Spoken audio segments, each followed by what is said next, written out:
예수님께서는 십자가의 죽음을 목전에 두고 계십니다. 이때 무명의 여인이 예수님의 장례를 준비하는 위대한 일을 하게 되죠. 힘을 다하여 예수님의 몸에 향유를 붓습니다. 대제사장들과 서기관들은 예수님을 흉계로 잡아 죽일 방도를 구하고 있는 시점에서 한 여인의 아름다운 헌신은 예수님의 마음을 흡족하게 했을 것입니다. 그런데 이러한 가운데 예수님의 12제자 중 한 사람인 가룟 유다는 예수님을 넘겨주려고 대제사장들에게 갔고, 그들은 듣고 기뻐하여 돈을 주기로 약속을 합니다. 유다는 예수님을 어떻게 넘겨줄까 하고 기회를 찾게 되었는데요. 오늘 본문은 이제 유월절 절기를 앞두고 유월절을 준비하는 장면을 다루고 있습니다. 예수님은 십자가의 길을 가게 되고 그 가운데 한 명의 제자는 예수님을 배반하게 되는데, 그러한 상황에서 예수님께서 어떻게 죽음을 준비하시는지, 또 제자는 어떤 심정으로 예수님을 대하는지 오늘 본문은 잘 그려주고 있습니다. 12절이죠. 무교절의 첫날 곧 유월절 양 잡는 날에, 오늘로 말하면 목요일 저녁이라고 하겠습니다. 목요일 오후죠. 유월절 양을 잡는 날이라는 것은 곧 예수님께서 유월절 양이 되셔서 십자가에 죽게 되는 것과 관련이 있습니다. 우리의 죄를 대신하여 예수님께서 희생 제물이 되신다는 얘기죠. 이처럼 무교절의 첫날 곧 유월절 양 잡는 날에 그들이 지금까지 해오던 대로 유월절 절기를 준비하려고 합니다. 예수님께 이렇게 묻죠. 우리가 어디로 가서 선생님께서 유월절 음식을 잡수시게 준비하기를 원하시나이까. 전국에 있는 유대인 남자들은 다 유월절을 지키러 예루살렘으로 왔을 것입니다. 얼마나 붐비고 또 정신없는 곳이었겠습니까? 그런 상황 속에서 유월절을 지키기 위하여 장소를 마련하는 것은 결코 쉬운 일이 아니었을 것입니다. 예수님의 제자들도 있었고 예수님을 따르는 사람들도 있었기 때문에 이들이 머무르는 장소를 찾으려면 사실 쉽지 않았을 텐데, 오늘 본문의 이야기를 보면은 예루살렘에 입성해서 십자가의 길을 가기까지 예수님은 수동적이지 않습니다. 매우 능동적이고 또 주도적으로 이 모든 것을 리드해 나가는 것을 보게 되는데, 오늘 본문 내용도 마찬가지입니다. 예수님께서 미리 유월절 식사를 위한 준비를 하신 것을 보게 됩니다. 어디서 준비하기를 원하십니까? 라는 질문에 예수님은 제자 2명을 보내면서 이렇게 얘기하시죠. 성내로 들어가라. 그리하면 물 한 동이를 가지고 가는 사람을 만나리니. 여기서 사람은 남자입니다. 보통 물동이를 가지고 가는 사람은 여성들이었는데, 물동이를 가지고 가는 남자를 보게 되면 유독 눈에 띄었을 것입니다. 그러면 그를 따라가라. 그리고 어디든지 그가 들어가는 그 집 주인에게 말을 해라. 선생님의 말씀이 내가 내 제자들과 함께 유월절 음식을 먹을 나의 객실이 어디 있느냐 하시더라. 이렇게 전하면 그가 자리를 펴고 준비한 큰 다락방을 보일 것이다. 그러면 거기서 우리를 위하여 유월절 음식 준비를 하라. 이렇게 예수님께서 두 명의 제자들에게 지시를 했습니다. 그러니까 예수님은 유월절 식사를 위해서 미리 준비를 하셨다는 얘기고, 이 모든 과정에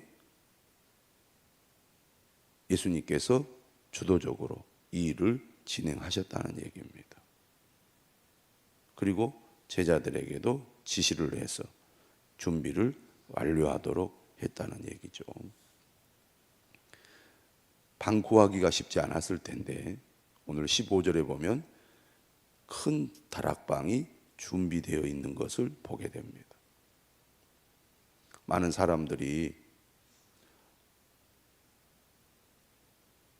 예수님 주변에 있었고, 또 반대로 예수님을 반대하는 사람들도 많이 있었지만, 이처럼 예수님을 위하여 헌신하거나 또 예수님을 위해서 봉사하는 사람들이 적은 수지만 있었다는 얘기입니다.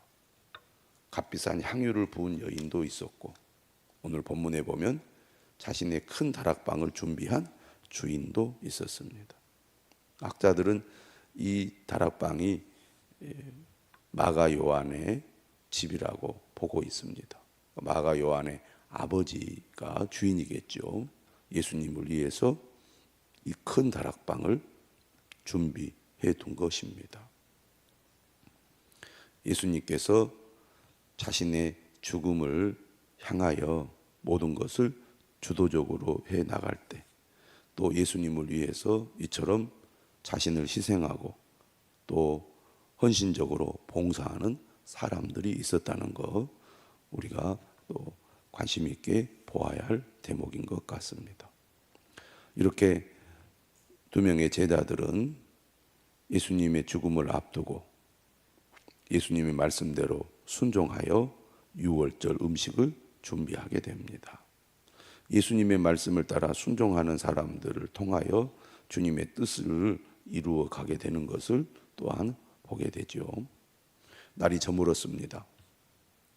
12명의 제자를 데리고 가시죠. 그리고 다 앉아 이제 식탁에 앉아 음식을 먹게 됩니다. 한 번쯤 들어보셨겠지만 우리가 지금 현대인들이 의자에 앉아 바른 자세로 먹는 것과 달리 당시 유대인들은 비스듬히 기대어 누워 있는 것과 비슷한 그런 자세로 음식을 먹었습니다. 그러니까 여기서 다 앉아 먹을 때의 자세도 지금 의자에 앉아서 반드시 음식을 먹는 그런 자세라기보다는 비스듬히 이렇게 누워서 먹는 자세로 여러분들이 이해하시면 좋겠습니다. 다 앉아 먹을 때 예수께서 이르시되 내가 진실로 너희에게 이르노니 너희 중에 한 사람 곧 나와 함께 먹는 자가 나를 팔리라. 어제 말씀에는 이미 가룟 유다의 행동이 있었습니다. 예수님을 팔려는 마음을 먹었고, 그리고 팔기 위해서 제사장을 찾아갔고 제사장과 약속을 했고, 그리고 이제 예수님을 어떻게 팔까 이미 궁리하고 계획하고 있었다는 내용이 어제 본문에 있었습니다. 그 이후에 이제 12제자가 예수님과 함께 유월절 음식을 먹는 자리에서 예수님께서 구체적으로 이야기를 한 거죠. 너희 중에 한 사람 곧 나와 함께 먹는 자가 나를 팔 것이다. 이 말씀을 들은 제자들은 근심을 했습니다. 그래서 한 사람씩 나는 아니지요 라고 말을 하기 시작했다는 것입니다. 그리고 12 중에 하나인 가룟 유다도 마찬가지로 나는 아니지요 라고 말했다는 사실이죠. 어떻게 보면 예수님께서 이 말씀을 하셨을 때 가룟 유다는 자신을 가리키는지 알았을 것입니다. 뜨끔했겠죠. 또 불안한 마음도 가졌을 것입니다. 어떻게 보면 당시의 상황으로 볼 때 마음을 고쳐먹고 자신이 잘못했음을 고백할 수 있는 기회가 있었을지도 모릅니다. 그런데 나는 아니지요 라는 대답을 통해서 그런 마음을 먹고 있었음에도 불구하고 전혀 자신의 잘못을 드러내려거나 또 회개하려거나 고백하려는 마음이 전혀 없다는 것을 알 수 있습니다. 속이는 행위죠. 다른 제자들을 속이는 것이고 심지어 예수님을 속이는 행동을 하고 있는 겁니다. 예수님께서 이렇게 말씀하시죠. 12 중에 하나 곧 나와 함께 그릇에 손을 넣는 자니라. 모두가 다 그릇에 있는 소스에 이제 빵을 찍어서 먹고 있기 때문에 사실은 누구의 손인지 그가 누구인지를 알 수는 없었을 것입니다. 예수님과 가룟 유다 당사자만 알고 있었을 것입니다.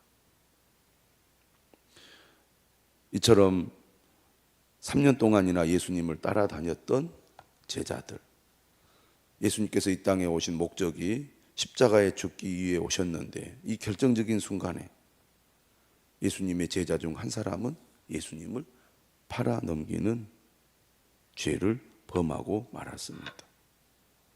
어떻게 보면 대제사장들이나 서기관들 그리고 가룟 유다는 인간의 죄의 본성이 얼마나 악한지 잘 보여주고 있고 이러한 죄인들을 위하여 예수님께서 십자가에 죽으신다는 것을 더욱 분명하게 알게 해주지만 이처럼 결정적인 순간에 예수님을 배반한 이 가룟 유다의 행위는 한편으로는 안타깝기 그지였습니다.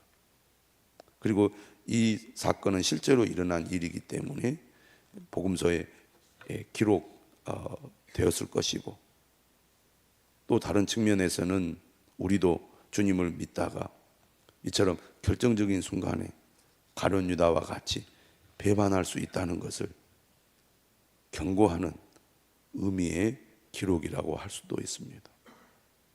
주님을 믿는다고 하면서 주님 가장 가까이에서 주님을 따르다가 나의 생각과 다르다고 내가 기대하고 원하는 것과 다르다고 주님을 배반하고 떠난다면 우리 역시 가룟 유다와 같은 사람이 될 수 있다는 얘기입니다. 항상 깨어있지 않으면 주님이 누구인지 주님이 이 땅에 오신 목적이 무엇인지 주님을 믿고 따르는 것이 무엇인지를 우리가 바르게 알지 못한다면 언제든지 우리도 가룟 유다와 같은 사람이 될 수 있다는 얘기죠. 오늘 21절 예수님이 이렇게 얘기합니다. 인자는 자기에 대하여 기록된 대로 가거니와. 대제사장들과 서기관들은 예수님을 죽이려고 구체적인 계획을 세웁니다. 또 예수님을 3년 동안이나 따랐던 가룟 유다는 결정적인 순간에 예수님을 배신합니다. 그러나 그러한 상황 속에서 예수님은 자신의 길을 결코 중단하지 않습니다. 이 모든 것이 하나님의 뜻 안에서 이루어지는 일이라고 믿고 있기 때문입니다. 상황이, 환경이 자신의 사명과 목적을 중단시킬 수 없다는 얘기죠. 예수님은 이 땅에 온 목적 또 하나님이 주신 사명을 이루기 위하여 끝까지 흔들리지 않고 자신의 길을 가고 있습니다.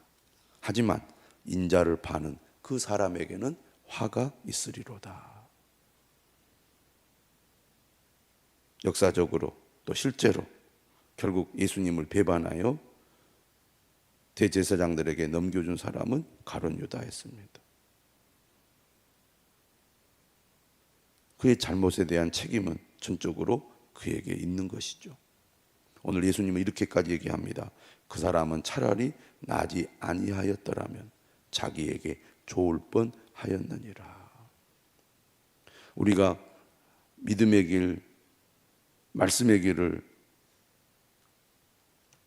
가야 하는데 그렇지 못한다면 얼마나 안타까운 일입니까?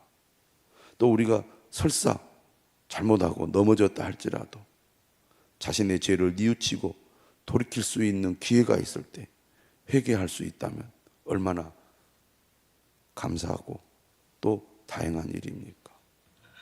우리는 가룟 유다와 같이 주님을 배반하는 자가 되지 않도록 깨어 있어야 하겠습니다. 혹 우리가 가룟 유다처럼 한때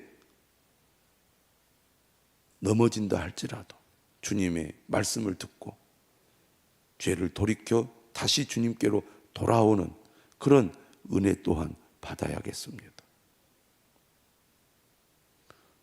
오늘 말씀을 통하여 우리 자신을 돌아보고 예수님처럼 하나님의 사명을 끝까지 감당하는 믿음의 사람 될 수 있기를 바랍니다. 혹 우리가 넘어진다 할지라도 주님의 말씀을 듣고 다시 일어나 주님께로 돌이키는 우리 모두가 될 수 있기를 주님의 이름으로 축원합니다.